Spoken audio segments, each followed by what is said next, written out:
What is going on, YouTube? I'm back with another YWB banger.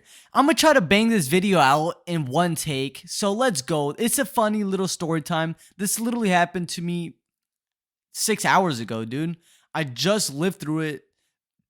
Excuse me. So I just want to say, do not recreate or I am not condoning any use or abuse of any substance in this video that is mentioned. This is all for educational purposes only. And let's get right into the video. So today was a normal Sunday. You know, I typically work 8 to 1. That's my normal shift. But in today's video, I got off early. They let me off at 10 p.m. I was going to say a.m. Holy fuck, I'm tweaking. I'm sorry, I'm high as shit right now. But no, I got off early. So I'm like, fuck. I usually have like no time for myself. So this is kind of crazy. Like, I might as well just go crazy tonight. And boy, did I. Because by the end of tonight, I have 3 tabs in my system. That is 600 UG. Which, if you don't know what UG is, it's a microgram, which is basically smaller than a gram. So I think 1,000 UG equals 1 milligram. So it's a microgram converted to a milligram, basically. So, yeah, I take 3 tabs of acid, which all equals out to 600 UG. I don't think I am a psychonaut. I myself consider myself a little decent acid connoisseur. You know, like 400 UG is my standard dose. If I dose below 400 UG, I just get like a little like slight visual. It's not really a trip, but that's more of my micro dose. Anywhere above 400 UG, I'll start to like, oh fuck, that's like mind bending right there type shit. So 600 UG, I'm tripping balls. Okay, so I'm already at the crib and I pop this. I pop all 3 around 11 o'clock, I would say. Safely assuming it's 11 p.m., I pop it. And by the time it's 11:30, because I remember I was gaming, I just got Modern Warfare 3, and I was trying to get the SPR gold. And boy, I can't snipe when I'm fucking tripping sack. I was going to say like 600 UG, dude, I'm gone. I can only fucking use an AR. I am not sniping for shit. Because by the time I peak and it's 11:30, that's like when the peak hits, dude. Visuals are just flonking. Like I'm sitting there at my desk and I have this big ass like couch chair, okay? So this isn't even a fucking gaming chair. I have a couch chair.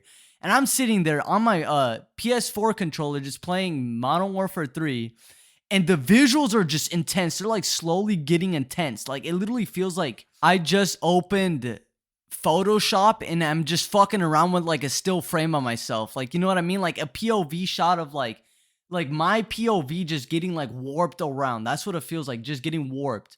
And I decide, dude, I'm gonna do some K, because I was already planning on mixing the two. Because I searched up on Reddit and shit. I did a little research on mixing the two, and people say it's a positive mixture.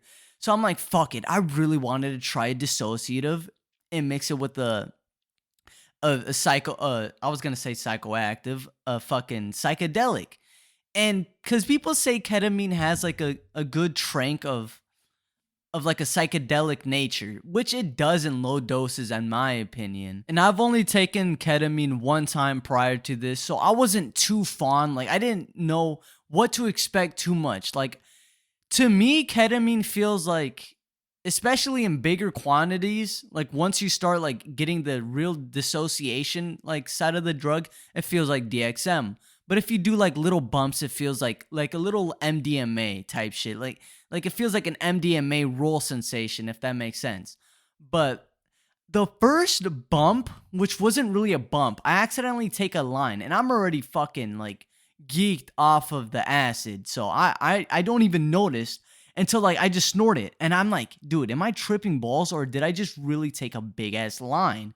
And I notice, I'm like, I just took a fucking decent line of ketamine. And I kid you not, as soon as I realized, that's when the trip really intense. Because when I snort that, I say a minute goes by and things just intensify.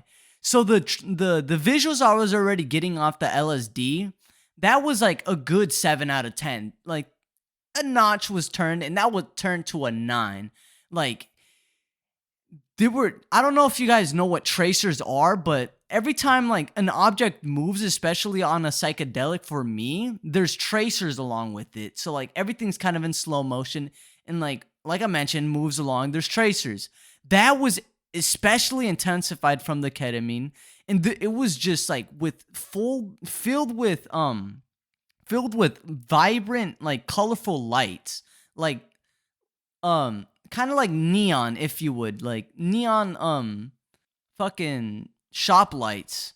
So when I try to go on my phone, and you know how like your keyboard, it's always on psychedelics, dude, I'm telling you, like shrooms and LSD, like your keyboard will start fucking moving around on its own, and that was just intensified from the ketamine. And usually when it's just like LSD or shrooms, it's not like colorful, but the K just made it way more colorful. It made it more playful. It was just fucking weird. And there was just lights on everything. Like my I was gonna say night.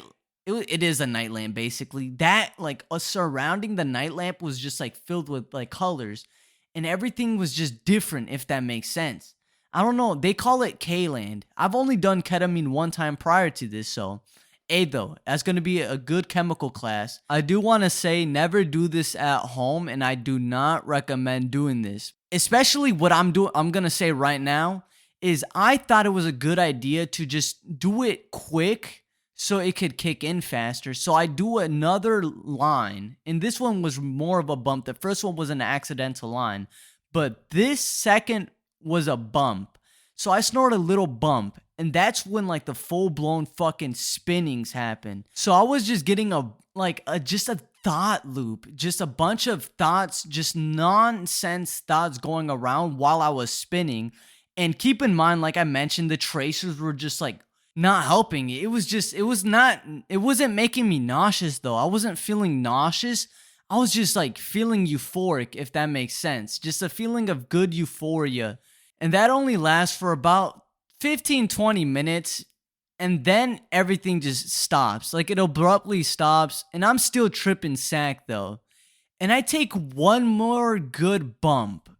And that, it really doesn't do anything. Because like with K, like you can not do it for like a day or two. And you'll go back right at it. That's what I noticed. Like with ketamine, it's like a coke high where like the good parts of it only last for like half an hour. Then you get a decent like brain foggish like Xanax slash weed high, if that makes sense. You get a high from it that is longer than the big trip, if you would. And what was I trying to explain was that like with ketamine, let's say I would do it on a Thursday and I wouldn't take it for like 3 days, right? And I would have a tolerance break for those 3 days. And I'll go back taking it on that Sunday, and I will still feel like I will still get that high, like I wasn't taking it like for those 3 days, if that makes sense. Like you don't build a tolerance for K, and it's so fucking crazy because it's like you're feeding off of the same high prior. I don't know. It's like you're getting in a fucking hole. And that's why I find it funny when people say it's a K hole. Because I would literally, like, the first time I ever took this shit, I was fucking feeding into my high, basically. Like, I would take my second bump would feel more intense than the fucking third and then the fourth. It was insane, but hey, I hope you do like this video. It was just a little trip, dude. That was the most intense trip I had. Like what the fuck was that word? Fucking? The trails were intense, dude. That's what got me. Especially the spinning too. Like the whole room was spinning. That was insane. But hey, I'm not gonna stretch out the video. I do hope you liked the video. I'll see you guys in the next video. Stay safe as always. Peace out, y'all.